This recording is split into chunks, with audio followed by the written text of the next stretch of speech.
নমস্কার বন্ধুরা, তোমরা সবাই কেমন আছো? আশা করি সবাই ভালো আছো।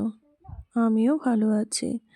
সকাল সকাল উঠে গেছি, মেয়ে পড়তে বসেছে আর আমি এদিকে ওর জন্য খাবার তৈরি করছি। ওকে প্রথমে দুধ গরম করে 1 কাপ দুধ আর কেক দিয়ে দিলাম।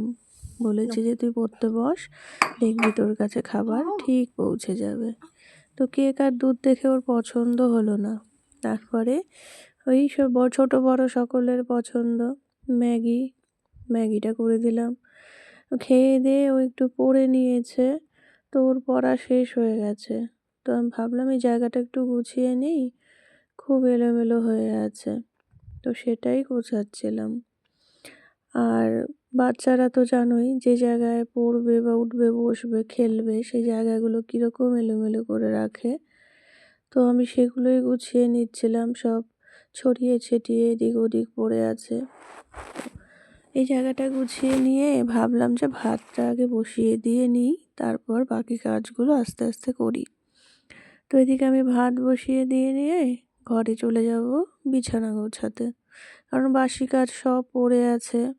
আগে ওকে পড়তে বসেছিলাম আর ওকে খেতে দিয়েছিলাম, তো সেগুলো করতে গিয়ে আমার আর এদিকে ঘর গোছানো কিছুই হয়নি। তো সেগুলোই আমি এখন ভাত বসিয়ে দিয়ে গুছিয়ে নিচ্ছি।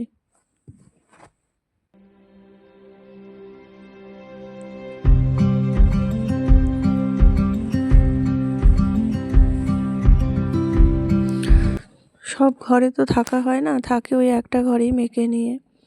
তো সেই জন্য বাকি ঘরগুলো একটু বিছানাগুলো ঝেড়ে টেড়ে নিতে হয়।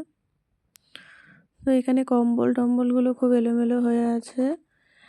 তা এই বিছানাতেই রাতে শুয়েছিলাম, তো সেগুলো এখন আমি গুছিয়ে নিচ্ছি। আর আমার ঘরে জানলা দিয়ে কিন্তু বেশ রোদ আসে, জানো তো? দেখো রোদের ঝিলিকটা কীরকম বোঝা যাচ্ছে, খুব সুন্দর রোদ আসে প্রতিটা ঘরেই।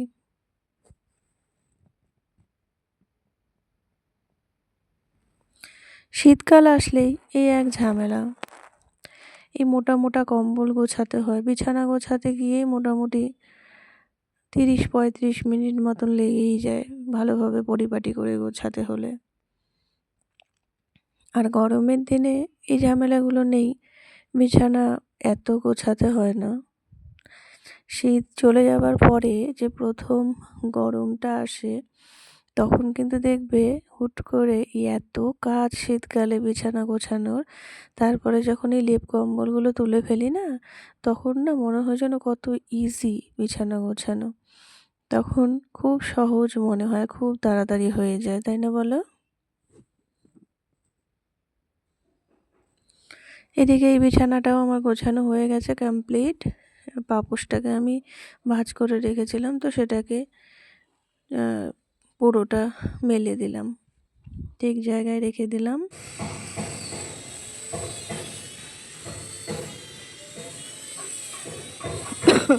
তোমাদের একটা জিনিস দেখাই, দেখো এই যে আমার ফ্ল্যাটের পাশেই একটা বাড়ির ছাদে কত রকমের ফুল গাছ। আমার না এত ভালো লাগে, খুব সুন্দর গোটা ছাদ জুড়ে। আমার ফুল গাছ তো ভীষণ প্রিয়, খুব ভালো লাগে আমার, তাই তোমাদের সঙ্গে একটু শেয়ার করলাম। গোটা ছাদ জুড়ে বাগান ফুলের। চলো তোমাদের এবার আমার বাগানটা একটু ঘুরে দেখাই। দেখো এই যে বেল গাছটা অনেকটা বড় হয়ে গেছে। বেল গাছটা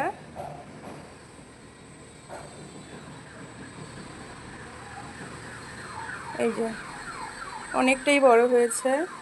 পাশে এই যে জবা গাছটা প্রায় নষ্ট হয়ে গেছিলো, এখন দেখি আবার সুন্দর পাতা গজিয়েছে, সুন্দর কাণ্ড বেরিয়েছে। এই তুলসী গাছ, অপরাজিতা ফুলটা এখন আর হচ্ছে না, বীজ চলে এসছে, একটা হয়েছে। এই যে আমার শিউলি গাছ, গাঁদা ফুলের চারা না এবার আনা হয়নি, নিয়ে আসবো। দুটো নিয়ে আসছিলাম, তো সেখানে দেখো ফুল হয়েছে দুটো গাছে। এটা আমার টগর, ধুতুরা ফুলের গাছ, তোমরা চেনো নিশ্চয়ই সবাই। মানে তুলসী আছে, আর একটা গাঁদা, এই দেখো কত বড়। এই যে চায়না টগর, ভুটান টগর, মোটামুটি কালেকশন আছে। আর এটা হচ্ছে লক্ষ্মী জবা। বৃহস্পতিবারে যেহেতু লক্ষ্মী ঠাকুরকে পুজো দিতে লাগে জবা ফুল লাল, ওই লক্ষ্মী জবাটা নিয়ে এসছে, অনেকগুলো কুড়ি এসছে। তুলসী গাছ, গোপালকে আমার তুলসী পাতা দিতে হয়। আর এই দেখো এই টবেই, মানে টব বলতে বালতিতে আমি জবা ফুল গাছটা রেখেছি, তো এখানে আদা রেখেছিলাম, মানে সবজির খোসার সঙ্গে আদা, শুকনো আদা পড়েছিল, সেটার আবার গাছ বেরিয়েছে। কি সুন্দর হয়েছে গাছটা, তাই না বলো? দেখো, থাক এখানেই হোক। চলো এখন স্নানে যাব, স্নান থেকে এসে তোমাদের সঙ্গে কথা হবে। তো এখানে বাজার নিয়ে চলে এসছে, দেখো এখানে সবজি বাজার, বেগুন, মিষ্টি কুমড়া, আলু, ফুলকপি, পেঁয়াজও আছে। আর এখানে এনেছে মাটন, মাটনটা দিয়ে পরিষ্কার করব। আর আছে চিকেন, চলো একটু পরিষ্কার করি।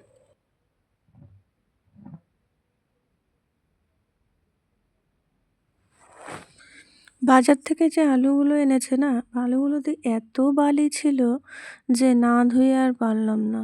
ভাবলাম যে সব সবজিগুলো একবারে ধুয়ে তুলে রাখি, তো সেটাই আমি একটা একটা করে ধুচ্ছিলাম। এখানে সবজিগুলো আমার মোটামুটি ধোয়া হয়ে গেছে সব, এদিকে ভাতও হয়ে গেছে।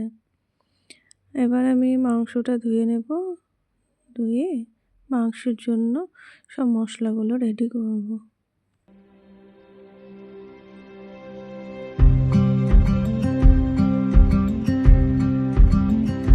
যে কোনো জিনিসই, মাছ মাংস বলো সবজি বলো, পরিষ্কার করে না ধুলে না দেখবে খেতে গিয়ে না মনটা কেমন যেন করে। এদিকে ভাতও আমার হয়ে গেছে, মাঠটাও আমি গালিয়ে নিলাম। তা মাটনটা ধুয়ে আমার রেডি হয়ে গেছে। মাটনে আলুগুলো মোটামুটি ভাজতে দিয়ে দিয়েছি। আর এদিকে মাটনটা মেখে নিয়ে মাটনটাকে বসিয়ে দিয়ে আমি চলে যাব স্নানে। আর আমি এভাবেই না মেখে করি। সমস্ত মশলাগুলো, তেল, লবণ, হলুদ, জিরে গুঁড়ো, যা যা গুঁড়ো মশলা আছে সব দিয়ে একসঙ্গে কড়াইয়ে মেখে নিয়ে তারপর বসিয়ে দিই। আর প্রথমে একটু আঁচটা বাড়িয়ে দিয়ে যখনই ফুটে যাবে তখন হচ্ছে ওই সিম করে দিয়ে ঢেকে দিয়ে আমি আমার বাকি কাজগুলো এদিকে করতে থাকি। ওদিকে মাংসটাও সেদ্ধ হয়ে যায় সুন্দর করে, আর আমার বাকি কাজগুলোও হয়ে যায়। তো এতে না আমার কাজ করতেও সুবিধা হয়।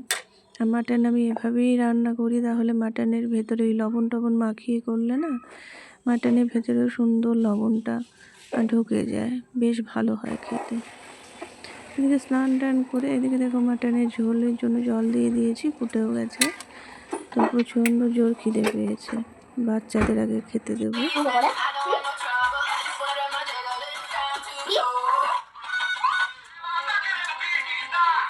তো আমাদের খাওয়া হয়ে গেছে, এবার এই জায়গাটাকে পরিষ্কার করে নেব। সব বাসনগুলো পরিষ্কার করে নিয়ে তুলে নিয়ে তারপর বাসনগুলো মেজে রাখবো একবারে।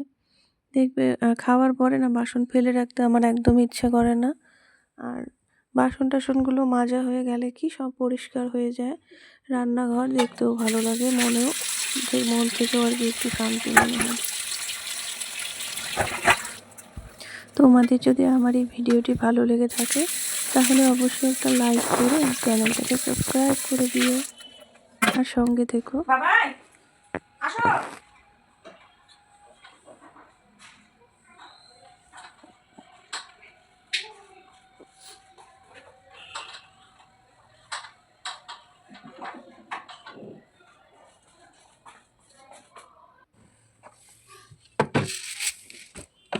এদিকে খাওয়া দাওয়া করে ডাল একটু ভিজিয়ে রাখবো। ডালটা ভিজিয়ে রেখে, কারণ কি না মাংসটা আমি করে রেখেছি একবারে রাতের হয়ে যাবে, তো রাত্রেবেলা আমার বাবা মা আসবে, তার জন্য ভাবছি যে ওই মাংসটা তো রান্নাই আছে, তার সঙ্গে কি করব, মাছ করে নেব একটু রাতে, আর ওই ডাল একটু ভিজিয়ে রাখলাম, সুন্দর করে পকোড়া করে দেবো ডালের। আর দেখো এই ঘরে আমার জানলা দিয়ে কি সুন্দর রোদ এসেছে, তো আমি সব কাজ বাজ সেরে এখানে এসে রোদটা পাচ্ছি আর বসে বসে একটু মোবাইল দেখছিলাম। শীতকালে না এভাবে রোদ তাপাতে